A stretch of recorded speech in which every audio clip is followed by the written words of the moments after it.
시간에 사도신경으로 우리의 신앙 고백하겠습니다.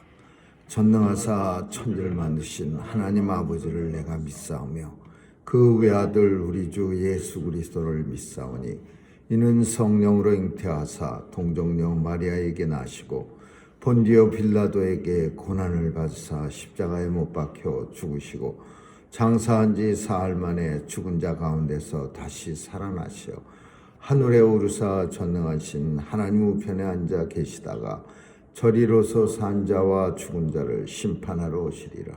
성령을 믿사오며 거룩한 공회와 성도가 서로 교통하는 것과 죄를 사하여 주시는 것과 몸이 다시 사는 것과 영원히 사는 것을 믿사옵나이다. 아멘. 은혜가 풍성하신 하나님, 오늘도 주께서 주신 단잠을 깨고 죄 전으로 발걸음도 옮겨주시니 감사합니다. 오늘도 주님이 주신 새날에 큰 은혜 기대하며 오늘 하루를 주님의 은혜 가운데 살게 해 주옵소서. 하나님, 오늘도 주의 백성들 강건하게 지켜주시고 분주한 세상 속에서 또 하나님 세상의 외형 바라보지 않게 도와주시고 온전히 주의 말씀 가지고 살아갈 수 있는 담대한 믿음의 길도 허락해 주옵소서. 하나님, 오늘도 간절히 간구할 때 주의 나라가 우리의 삶 속에 이루어지게 도와주시고 또 주님의 뜻을 이루어가는 우리의 삶이 되게 해 주옵소서. 오늘도 자녀들 지켜주시고 세상에 나가 마음껏 주의 사명 잘 감당하며 하나님의 은혜를 많이 체험하는 귀한 자녀들로 다 삼아 주옵소서. 어린 생명들 강건하게 지켜주시고 또 하나님 이 땅에 주의 백성들 많이 태어나게 하여 주옵소서. 오늘도 하나님께서 세상을 통치해 주셔서 전쟁터에도 찾아가 주시고 또 병상마다 주님 찾아가 주셔서 죽어가는 자 없도록 도와주시고 아픈 자 하나님 도와주셔서 그 고통이 심하지 않도록 은혜 내려 주옵소서. 선교사님들 지켜주시고 오늘도 저들의 귀한 사명 통해 하나님 나라가 이 땅에 곧 도래할 그날이 속히 임하게 하여 주옵소서. 하나님, 오늘도 주님이 주실 큰 은혜를 간절히 기대하며 하나님의 은혜 가운데 살아가기를 소원하며 예수님의 이름으로 기도합니다. 아멘. 386장 보시겠습니다.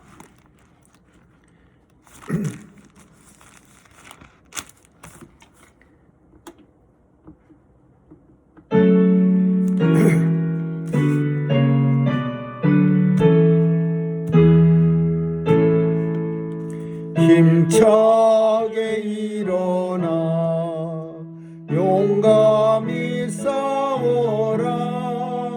저마귀 물리친 옛 성도들 같이 그 어떤 형벌 당해도 주 영광 드러내리라.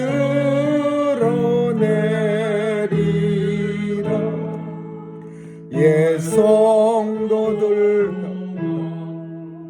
그 길을 걸어서 이 거룩한 싸움 늘 싸워 이기며 이 세상 유혹 물리쳐 내 주만 따라가겠네.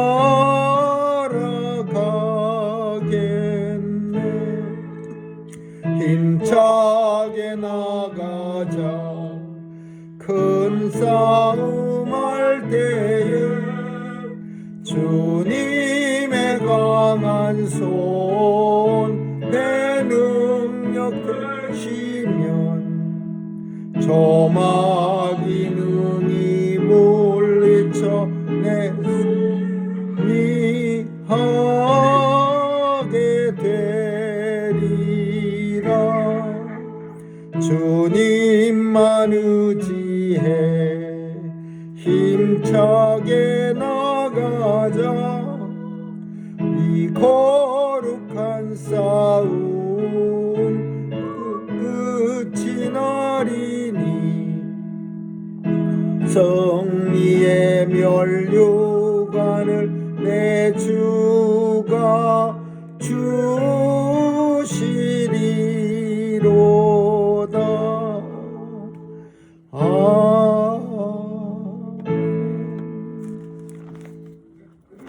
하나님의 말씀은 창세기 25장 보겠습니다. 창세기 25장 1절에서 11절까지 한 절씩 교대로 읽습니다. 아브라함이 후처를 취하였으니 그 이름은 그두라라.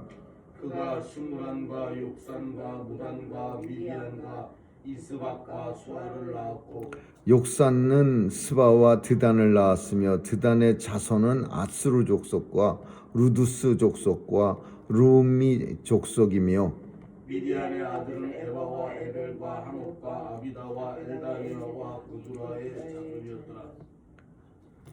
아브라함이 이삭에게 자기 모든 소유를 주었고 자기 소자에게도 채무를 주어 자기 생전에 그들로 자기 아들 이삭을 떠나 동방 곧 동북으로 가게 하였더라. 아브라함의 형년이 175세라. 그의 수가 높고 나이 많아 기운이 지나여 죽어 자기 열조에게로 돌아가매 그 아들 이삭과 이스마엘이 그를 마므레 앞 헷 족속 소알의 아들 에브론의 발에 있는 막벨라 굴에 장사하였으니 이것은 아브라함이 헷 족속에서 산 밭이라. 아브라함과 그 아내 사라가 거기 장사하니라. 같이 읽습니다. 아브라함이 죽은 후에 하나님이 그 아들 이삭에게 복을 주셨고 이삭은 부헬 라헤로이 근처에 거하였더라. 아멘.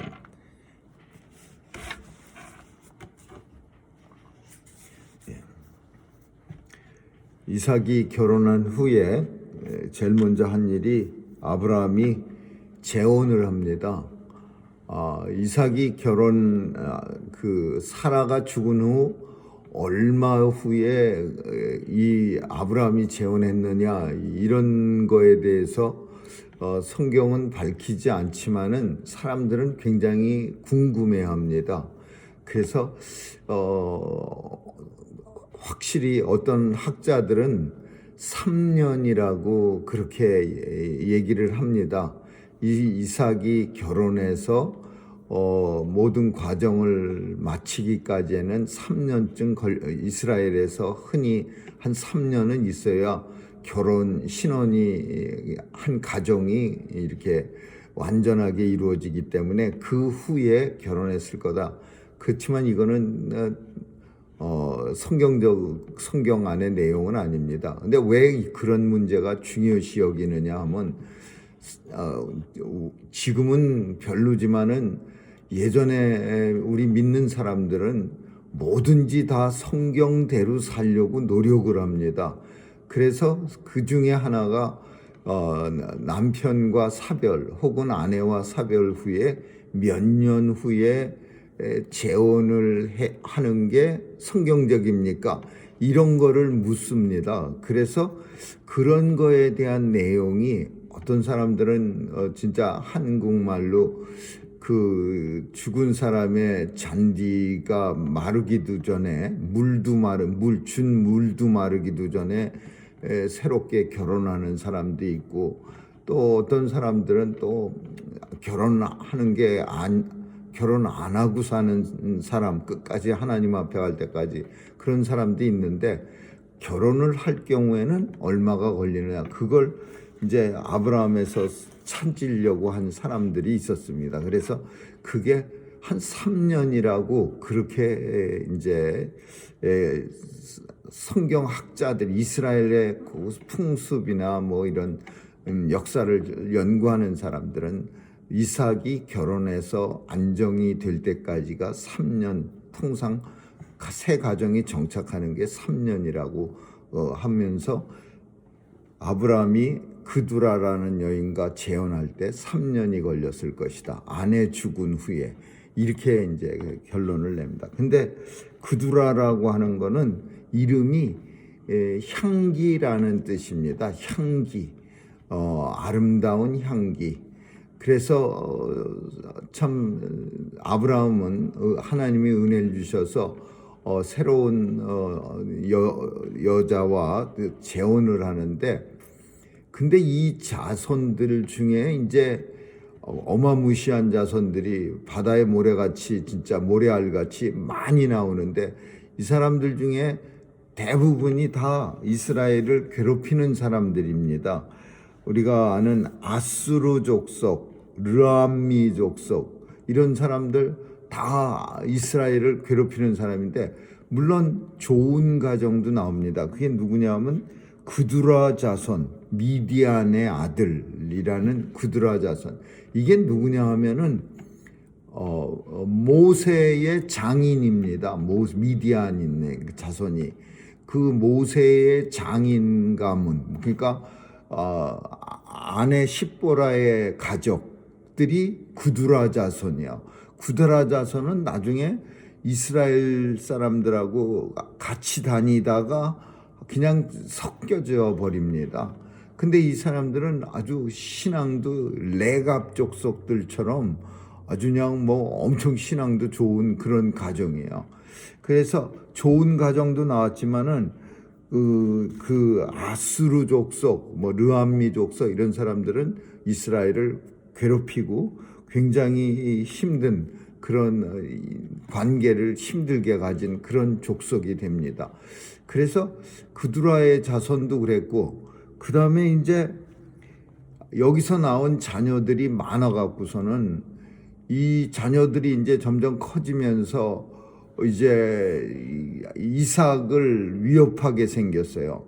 그래서 아버지가 아브라함이 이제 죽기 얼마 전에 이삭한테는 가나안에, 이제 하나님이 주신 가나안 땅이니까 가나안을 떠나지 못하도록 가나안에 속한 것을 모든 소유를 다 줬고, 이삭에게 자기 모든 소유, 그러니까 가나안을 떠나지 않도록 모든 재산을 주니까, 이거를 그러니까 우리는 흔히 동산, 부동산 뭐 이렇게 말하는데, 이렇게 그 부동산은 이렇게 움직이지 않는 재산, 그러니까 그 가나안에 뭐 살면서 땅도 있고 뭐 가축도 있고 텐트도 장막도 있고 뭐 그런 거는 다 이삭에게 줬는데, 이렇게 그 움직이는 재물, 이거는 그두라의 자손들에게 나눠줬어요. 그 나눠주면서 조건으로, 어떤 조건이 있냐면 이삭을 떠나서 다른 동네에 가서 다 뿔뿔이 살아야 된다는 조건이에요. 그러니까 같이 살면은 서자들하고, 성경은 이렇게 표현한다. 서자들에게도 재물을 주어 자기 생전에 그들이 자기 아들 이삭을 떠나 동방으로 가게 하였더라. 그러니까 서자하고 같이 살지 않도록 그렇게 아브라함은 죽기 전에 재물을 나눠줘서 확실하게 마무리를 해준 거예요. 왜 이랬을까? 우리는 아브라함은 옛날 이스마엘한테 이삭이 희롱당하는 거를 우리는 머릿속에 아마 기억하고 있었을 거예요. 이 그두라의 자손도 엄청 많은데 이삭은 혼자입니다. 같이 살다 보면은 뭐 주변에 옆집 앞집 이렇게 텐트 하나씩 치고 살다 보면 결국은 이삭은 그 서자들한테 위협도 당할 테이고, 잘못하다면 아브라함이 준 재산도 다 뺏길 수도 있고, 그러니까 이 서자들은 그리고 사실 같은 형제끼리는 정리하기가 어렵습니다. 야, 니네들은 딴 데 가서 살아라. 나는 여기서 아버지, 그럼 다른 자식들도 이거 다 아버지 건데 왜 혼자 가지려고 하느냐. 그래서 다른 형제끼리는 설령 배가 다른 형제라 하더라도 그 재산 정리나 무슨 그런 거 하기가 어렵지만 아버지는 좀 틀리죠. 그러니까 아버지가 이삭한테 가나안에 속한 거를 다 주고, 그리고 서자들한테는 재물 이렇게 들고 갈 수 있는 걸 줘서 모든 서자들이 이삭을 떠나 동방으로 동국으로 향하였더라. 동국이 어디냐면 아랍이야. 아랍으로 떠나가게 만들었어요. 그러니까 이거는 굉장히 지혜로운 거예요. 물론 이스마엘이라는 그런 그 서자한테 희롱당하는 이삭의 모습이 생각나서도 그렇겠지만은 아버지가 죽기 전에 이렇게 잘 정리를 해놓은 거예요. 그럼 왜 그 이삭한테는 가나안 땅이냐? 오직 약속의 자손한테만 가나안 땅이 이어지는 거죠. 아무한테나 다 하나님이 약속하신 땅을 주는 게 아니라 네 몸에서 난 자손. 근데 다 내 몸에서 나긴 났지만은 오직 사라와의 사이에서 난 이삭만 하나님이 주신 땅을 소유할 수 있는 권세가 있는 거예요. 그래서 이삭은 자기 모든 소유, 다시 말하면 가나안에 속한 모든 소유를, 심지어 가나안을 주시겠다는 하나님의 약속까지도 이 아브라함의 소유예요.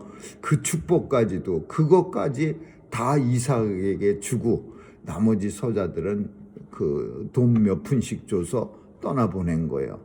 이런 모든 재산 분배를 마치고 아브라함은 이제 죽습니다. 175세에 죽어.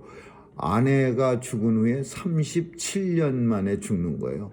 그리고 그드로아가 산 지는 3년이라고 우리가 생각하면 한 35년쯤 살고, 그렇게 살고 이제 아브라함은 죽어. 그 아들 이삭과 이스마엘이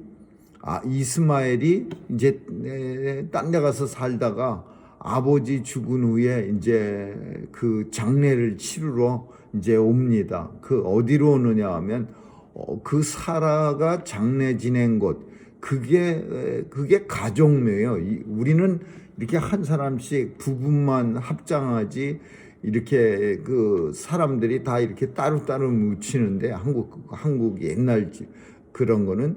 근데 이스라엘은 그렇지 않고 가족묘입니다. 패밀리묘예요. 한 동굴에. 그래갖고서 예루살렘 그 예수님도 가족묘, 한 번도 아리마대 사람 요셉이 자기 가족을 위해서 묘지를 사놨는데 아무도 거기에 새 묘지에 들어가질 않았어. 그 묘지를 예수님한테 준 거예요. 근데 그 가족묘라고 하는 건 가족이 꽉 차면은 이제 막 5대, 6대, 7대 막 꽉 차게 되면은 더 이상 이 묘지 안에 시신이 들어갈 자리가 없는 거예요.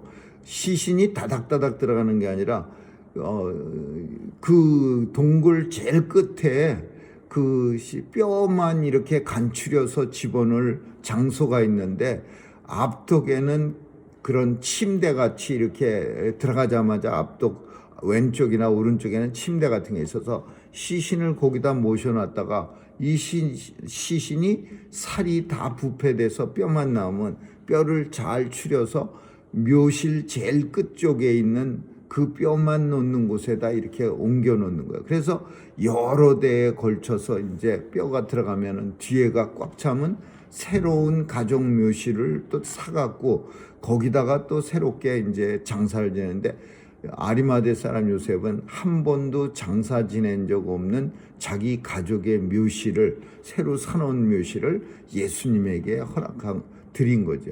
근데 이 묘도 마찬가지야. 마멜라, 그 마무레아 막벨라 굴이라고 하는 이 굴이 가족묘실인데 여기서 다 장사 지냅니다. 근데 앞으로는 계속해서. 근데 이것도 우리가 생각해 봐야 돼요. 가나안 땅을 하나님이 허락하셨기 때문에 가나안 땅에 묘실이 있고, 그리고 가나안 땅에 가족묘가 있어서 애굽에 살다가 아버지 죽으면은 요셉이 야곱의 묘지를, 그 시신을 가져와서 여기서 장사 지내는 거야. 그러니까 그 가나안 땅을 떠나가지 않도록 하나님께서 약속하신 그 어떤 게 이 묘지도, 이 막벨라굴이라고 하는 묘지도 큰 역할을 하는 거예요. 묘지가 우리나라도 마찬가지입니다. 옛날에 선산이라고 하는 게 고향을 떠나지 못하는 이유가 선산에 조상묘들이 있는 거예요. 그러니까 껄핏한 그 조상묘를 그 묘 앞에서 제사 지내고 무슨 뭐 저거 하려면은 아무리 객지 생활을 하더라도 고향을 떠나지 못하게 만들어 놓는 게 이 묘예요, 묘. 그러니까 이 막벨라굴, 사라가 죽은 이 막벨라굴은 아브라함도 거기 묻히고 야곱도, 이삭도 거기 묻히고 야곱도 거기 묻히고, 그래서 가나안은 하나님이 주신 땅이고 이 가나안을 결코 떠나지 못하는 그런 하나님의 뜻이 여기에도 담겨져 있는 거죠. 아브라함과 그 아내 사라가 거기 장사 지내고, 아브라함이 죽은 후에 하나님이 그 아들 이삭에게 복을 주셨고, 이것도 중요한 건데, 이스라엘은 가장한테 그 하나님의 축복권을 줬어요. 그래서 여기서 말하는 아브라함이 죽은 후에는 이삭에게 복을 주셨고라는 표현은 그냥 모든 사람이 받는 그런 축복, 하나님이 하나님의 백성은 다 복 주시죠. 근데 그게 아니고 아브라함이 죽었을 때 받는 복이야.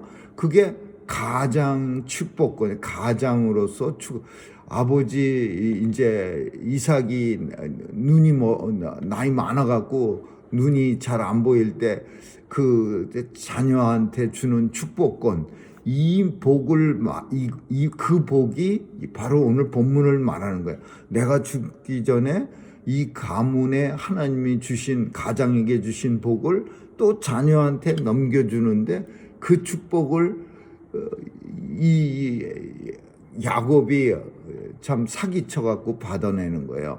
뭐냥 손에다가 양털 가죽을 두르고 뭐냥 요리도 에서처럼 열심히 그냥 하고, 엄마 도움받아, 엄마 찬스 써갖고서 열심히 만들고, 그 에서 흉내 내갖고 아버지의 축복권을 이 야곱이 도둑질하는 게 그런 그 복이에요. 그냥 하나님이 모든 사람에게 축복하시는 그런 복이 아니라 가장과 또 다음 그 가문의 가장으로 이어지는 하나님이 주시는 특별한 축복, 그리고 특별한 권리, 그 자녀들을 복 줄 수 있는 그런 복, 이런 복이에요. 그게 아브라함이 죽은 후에 이삭에게 복을 주셨고, 이렇게 표현하는 거죠. 이삭은 그 부엘 라헤로이라는 데가 그 막벨라굴 근처입니다. 그러니까 이 표현은 무슨 표현이냐면 가나안을 떠나지 않았고, 그냥 떠날 수 없는 거예요. 왜 못 떠나요? 그 아버지가 주신 재산이 가나안 떠나서는 살 수 없는 재산들이야. 무슨 양떼들 잔뜩 주고, 무슨 음물 주고, 그 텐트 주고, 이런 재산들은 얼른 철수해 갖고 들고 다른 데 갈 수 없는 그런 재산을 줘서 결국 이삭은 거기에 아버지 살던 가나안 땅에 하나님의 약속을 받기 위해서 그냥 계속 사는 거예요. 여기서도 중요한 게 뭐냐면은요, 하갈이라고 하는 여자도 있는데, 하갈은 더 이상 나오지 않습니다. 어디 갔는지, 이스마엘은 등장했는데 하갈은 이제 어디 가서 죽었는지 혹은 또 재혼을 했는지 나타나지 않아. 장례식에도 하갈의 모습은 없는 거예요. 그리고 하갈은 이 무덤에 들어갈 수 없는 거예요. 그 다음에 그두라라고 하는 여인도 마찬가지예요. 그두라라는 여인도 이제 없어지래요. 그러니까 끝까지 하나님은 허락하신 하나님의 법이에요. 결혼은 한 남자와 한 여자가 결혼하고, 그리고 하나님 앞에 설 때에도 그 무덤에서 한 남자하고 한 여자가 그 무덤 묘실에 같이 들어가는 거예요. 그러니까 이게 성경적이기 때문에 설령 그두라가 훌륭하다 하더라도, 혹은 또 하갈이 훌륭했었다 하더라도 결코 이 묘실에는, 막벨라굴에는 들어가지 못하는 거죠. 이게 성경에. 왜냐하면 이런 문제를 가지고 많이 사람들은 싸우기도 하고 문제가 있는 집들이 많이 있습니다. 오늘 우리는 이 본문을 통해서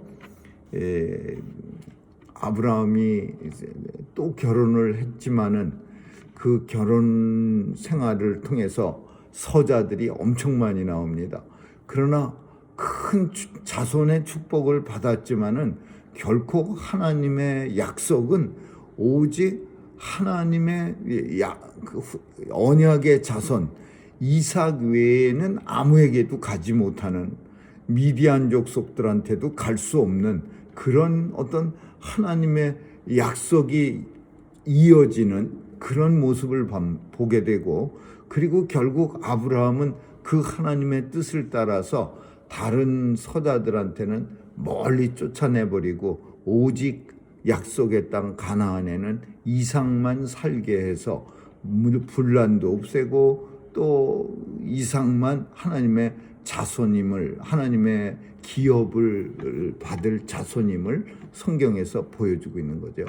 약속의 자손이라는 게 대단히 중요합니다. 하나님의 약속의 자손. 오늘은 우리는 예수 그리스도로 말미암아 하나님의 약속의 자손이, 언약의 자손이 됐습니다. 내내 같은 말이에요. 언약의 자손입니다. 이 언약의 자손은 하나님의 기업을 이을 상속자입니다. 하나님 나라를 우리에게 주신 하나님께 감사드리고 예수 그리스도 말미암아 상속자가 되게 하신 은혜를 감사드리는 하루가 될 수 있기를 주님의 이름으로 축원합니다. 기도하겠습니다. 좋으신 하나님 감사합니다. 언약의 자손으로 이 땅 살 수 있도록 예수 그리스도를 통하여 확증시켜 주시고 또 하나님 나라 기업을 얻게 하시니 감사합니다. 오늘도 늘 우리 입술에서 주님에 대한 감사가 떠나지 않게 도와주시고 또 하나님 나라 우리 주신 기업 바라보며 살게 해 주옵소서. 감사드리며 예수님 이름으로 기도합니다. 아멘. 주기도문으로 마치겠습니다. 하늘에 계신 우리 아버지여, 이름이 거룩히 여김을 받으시오며 나라에 임하옵시며 뜻이 하늘에서 이룬 것 같이 땅에서도 이루어지이다. 오늘날 우리에게 일용할 양식을 주옵시고 우리가 우리에게 죄 지은 자를 사하여 준 것 같이 우리의 죄를 사하여 주옵시고 우리를 시험에 들게 하지 마옵시며 다만 악에서 구하옵소서. 대개 나라와 권세와 영광이 아버지께 영원히 있사옵나이다. 아멘.